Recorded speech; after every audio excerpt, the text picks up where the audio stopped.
Hello there and welcome back to the Zero Credentials F1 podcast. I'm here with Nelly. Now, Nelly, I want to start this show by posing a question to you. And that question is, does the Monaco GP have to be so boring? My. And before you answer, let's roll the intro.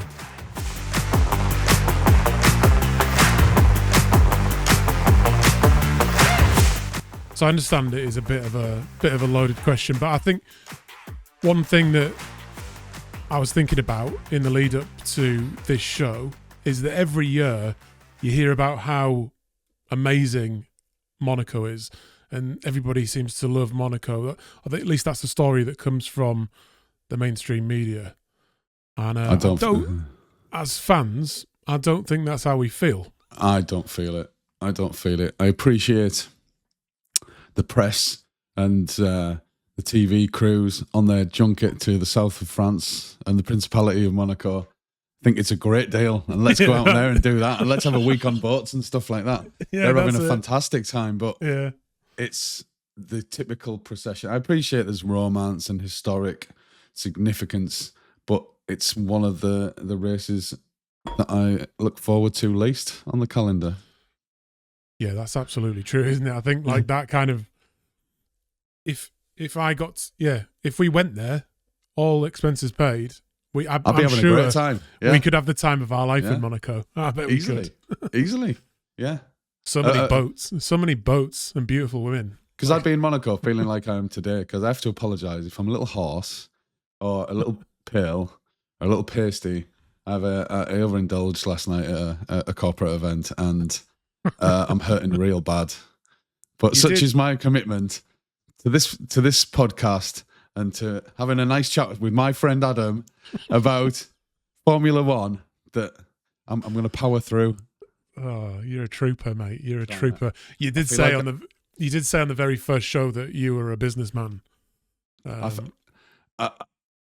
done business. I've been snapping necks and cashing checks all week long.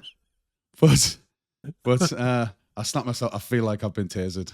It's as bad as that. It's as bad as that. So, but I've only got myself to blame. I will lick my wounds. And I saw 2 o'clock in the morning for the first time in about 15 years. So, yeah. Good work. Completely self-inflicted. Well, I mean, yeah, they are. It's the price you pay when you're in your 40s, isn't it? We just don't have the recovery anymore, do we? We just do not have the stamina. So I thought what we could do is we will go through our predictions for the race as we have done in the previous races. White has sent his prediction in on text. We need to have a little look at the scores so far since we started the channel, which was only 2-3 races ago. I thought we could start by taking a little further look at Monaco. And is there anything that could be done to improve what, I mean, last year was one of the most boring races in F1 history, I think. It was woeful. After the initial crash with Perez.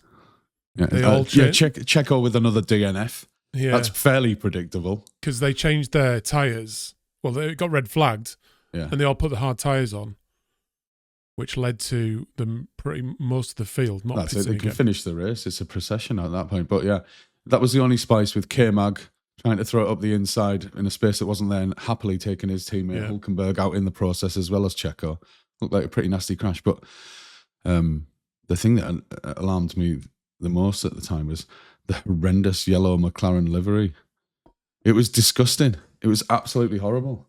Yeah, you're right. I was watching it again today on YouTube, and I was thinking, like, is there something wrong with my monitor? Because that papaya is looking yellow. And then I realised that it wasn't. Papaya was sort of yellow with sort of green or bluey flashes across it. Yeah. It was really unpleasant. But they try and do special things for Monaco, and I hope they don't, because they've done it again. They've got pure white suits. They look a little bit like Ferrari did in with the HP stuff in Miami, which I think at the time we described as looking like rent boys. Low grade rent boys. Yeah. No, So what but would you do? again, What was your top ideas for improving the race? improving Monaco, I think you need to insist. Well, anything that increases the number of pit stops, although it would be confected to do that. Yeah, And I think there's two ways you could do that, isn't there? You could either enforce 2 pit stops, yeah, which I'm sure I've heard Crew and Chandok talking about that before on Sky F1. The second thing you could do is like introduce an even softer tyre, which I think they have done this year, haven't they? yeah. So it may be that we don't run into what we had last year. They've got a C6 now, haven't they? C6 on that Yeah. scale. But yeah, it's a tough one because you can't adapt the circuit in any way. I mean, everything's too narrow anyway, so you can't really adapt the course to make it wider or more chances to overtake. It's a really, really tough one. I'm sure they're desperate to think of something to do with it. Yeah. But they're really, really restricted in what they can do, unless they made the course bigger, took more of the street scene around Monaco. But to be fair, I've been around Monaco, and that is it. That is the entire place.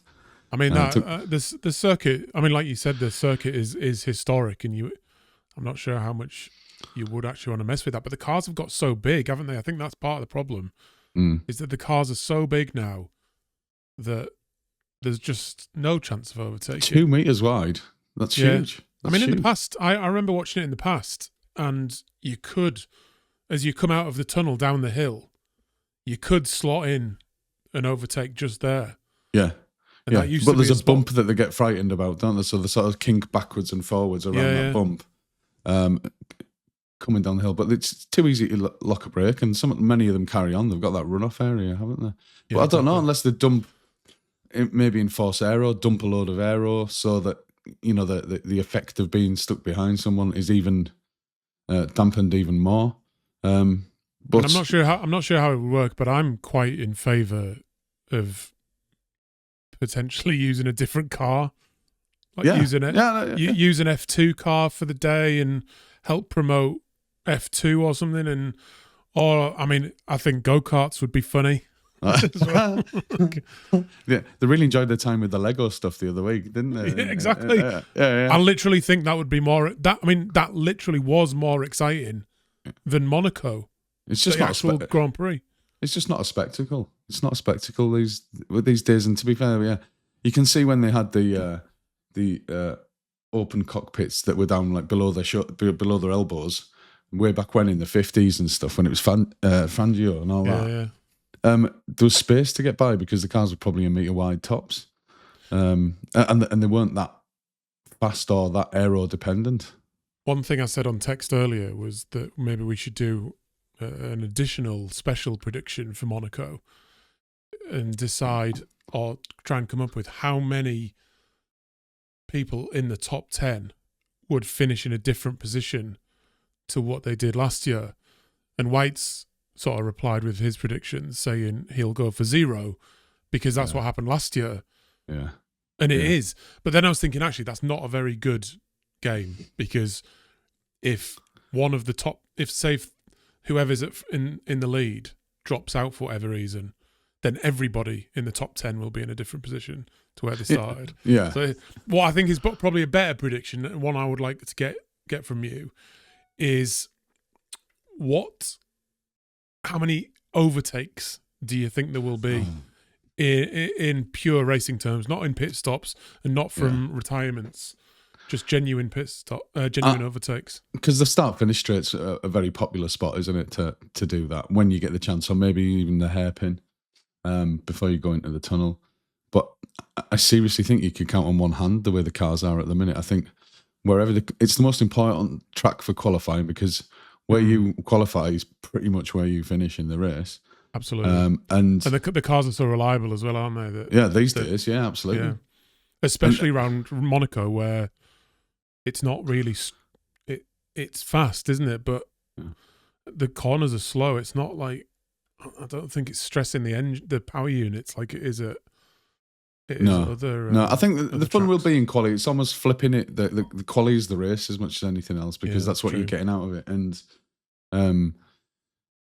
it's always got the potential for a safety car and a red flag because it is a tight circuit and people hit the wall, especially on that first corner or going up the hill. There's often somebody goes straight on and just boots it into the wall there.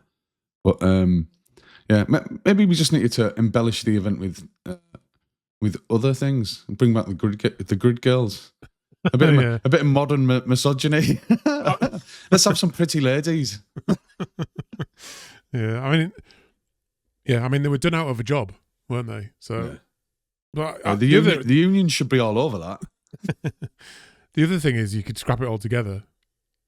I mean, I'm not even sure I would want that, to be honest, but I think it's I don't know. They still do it because it's a sponsor's dream, and they love to do the whole week and host on a boat out there. That's it, isn't it? And it's the corporate stuff, isn't it? It's the corporate stuff, and there's historical romance. I mean, it was really nice when Charles won the race last year. Yeah, having been so close previously and being unlucky, and to be a Monegasque and to win it on your doorstep, the most famous race in the world, fantastic. Yeah, that's fair enough. It is fair enough, I suppose. And they all want to win it, don't they? I mean, it's the bucket list if you're F1 driver. Firstly, you make it to F1, then you win your home race, then you want to win the Monaco Grand Prix because it's such a legacy. But in terms of I think sport, if you ask Danny Ricciardo what the highlight of his career was, I think he'd probably mention the Monaco win all day long, all day long. Yeah, I mean, it's just what they want to achieve. You've made it, then you've been a Monaco Grand Prix winner, and they can't take that away from you. No, that's right. So with your mention of Ferrari there, and they got pole position last year. Yes. And I think Sainz was third, wasn't he? He was. What do you think Ferrari's hopes are this year, especially after what looked like much better race pace in Imola? Well, the post-race interviews with Lewis in particular, he seemed really excited, as if something had just clicked in that race. Yeah. Not the qualifying, obviously, because they got out in Q2. But he seemed genuinely pumped. But yeah, last year it was the Ferrari and McLaren show, and Max was like 5th, 6th, or 7th, wasn't he? He was a bit further back at that time because you had the Mercedes in at the same time. But yeah, I think it'll be much the same this year, and I'm gonna get a little bit excited. And one of my predictions might be of interest to you. Excellent. Should we dig into it then? Who do you want to go first? Shall I go first this time? Go for it. Because I've been last each time, which may explain some other things that are going on, which we'll talk. The look. Actually, shall I do the reveal the blind now? look? Yeah, do that. Shall I tell you who's doing what up to now? So, will I have to do a double take that I've got 0 point? 0 point. I've got one. Oh. But in third place, out of you, Whites, and I, with 0 points. Yes, it is Whites. Yeah. So far, lifelong F1 fan, hugely knowledgeable. I used to respect his opinion until you gave me that statistic. In 2 races, 0 points, and you get points for guessing the pole position person correctly, sprint race if there is one, which there was in Miami, and then you get 2 points for the winner, and then we do 1 to 5, so that you get 1 point for 2nd to 5th. The exact positioning, not top 3 or anything like that. In second place, unlucky son, is it you? Just 1 point is Nelly. Yes, in your face, in your face. And then, so that obviously puts me in pole position for the leader on the leaderboard with 5 points. 5 points. I was slipping the tongue. You can swear. I think it's all right. Absolutely. I'm a big lad. I've been putting it as it's not for kids, so we can swear all we like. It's for big kids. Yeah, so 5-1-0. 5-1-0 so far. I'm quite pleased with that. If I've got to say, right. Let's. I'll go first then for this week, so we don't have any sort of claims of unfairness or things being You've rigged it. manipulated because I'm managing things here. Right, so I went with I actually think White's. I wanted to go with what White's had, but for the sake of being different, I've gone different. You're So getting your excuse in early. Yeah, Max on pole. Wow. And then I've gone, so obviously Max for the win because... Well, you don't change, do you? Your pole predictions have got to be your race predictions or thereabouts, haven't they? Yep, that's right. And then I've gone for Lewis Hamilton, the second. Reason being is because he was on the up. He looked happy with his car in Imola. And I don't know if you recall, it might have been 2022, I think, or 23, when he put that lap in at the Hungaroring. Yeah. And just out of nowhere, on a tight circuit that's a lot like Monaco, where the driving really matters. Yeah. He just Shivers. He just bunged it on pole. And he did it again. He did it again in China in the sprint race. Yeah. That's shivers down my spine, that one, at the Hungaroring. Yeah. So that's what I've gone for the top two. I think part of it as well is I'm just so keen to see another round of Max versus Lewis for the championship. Yeah. 2021 was just glorious for that, wasn't it? Yeah. Oscar Piastri third. I think he's doing better than Lando still, who I've got at number 4. Lando, I don't know. I don't want to talk about Lando again. He just needs to silence the critics. One of which is starting to be me now, I think.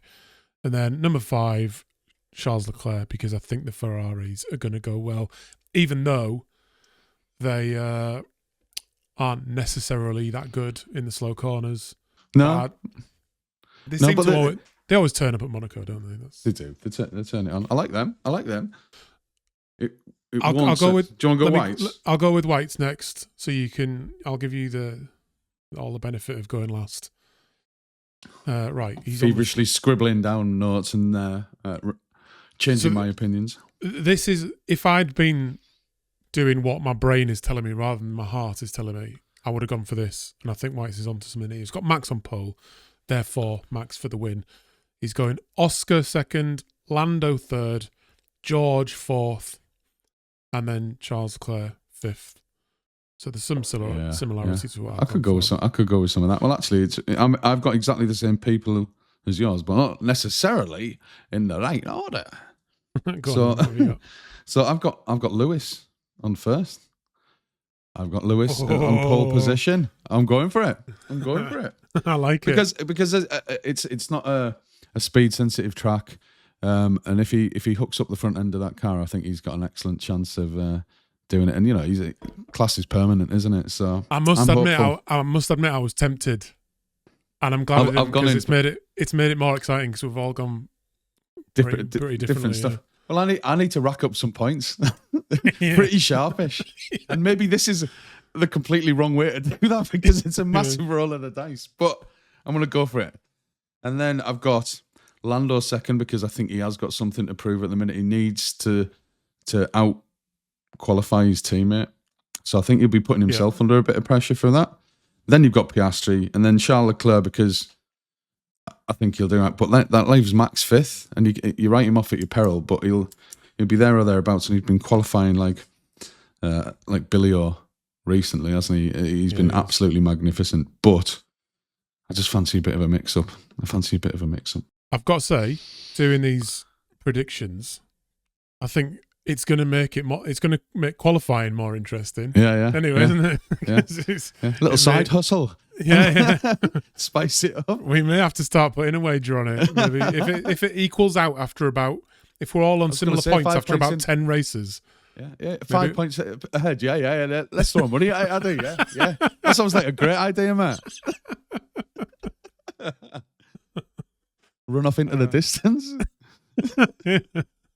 Cash out while I'm ahead. Give me, how many overtakes do you think there'll be then in 5. anger? One hand. Wow. But only on the start-finish straight, or maybe hairpin. But there will be overtakes in terms of pit stops and all that. That's natural. But I think there'll only be about 5. I don't think there'll be much at all. I'm going to go less than that. I think there'll only be about 3, and I think they'll all be towards the back of the field. Yeah. Because you get some, even Lance Stroll last year, didn't he? He got a puncture and then came out on some softs and was clearly offset by everybody else. And he did do a couple of overtakes, but it'll take something like that to really spice it up. We may not. I'm not going to sit watching the race counting overtakes either. No. So if we can get that stat, then we'll have it in our post-race show. But otherwise, you may just have to. I'm sure Amazon Web Services will be all over that shit. Stats on the reg. Yeah, that's good. But I suspect there'll be. You'll get a safety car. Somebody will throw a wheel or something like that. Maybe a red flag. For somebody in the race, but that actually just creates a delay in the race, and he sat there for 3 hours instead of 2. But yeah, exactly. And I think the red flag last year kind of spoilt the race in the end because we got a second start, but nothing happened in the start, and then they all went to the end on those set of tyres. Apart from I think Max and Lewis both pitted, didn't they? But because they had a gap. But well, Sainz got a second chance, didn't he? Because he was the one that the red flag was for, and he was allowed to restart in third, which was They can't have gone past the timing point, can they? I don't know. Yeah. I don't know. They count back, don't they? Right, should we call it the end of the show there? And we'll see you. Should we do it? We'll do it quite quickly again after the race on Sunday. On Sunday, yeah. It may be a short episode. But please do subscribe to the channel. We want you to subscribe. The viewers, we're getting more views, which is pretty nice. The views are going up, and it'll be a lot of fun to start interacting with people that are watching as well. So, like it and share it too, you mothers. Yeah, do it. It's good for you. And we'll see you on Sunday afternoon. Cheers. Bye.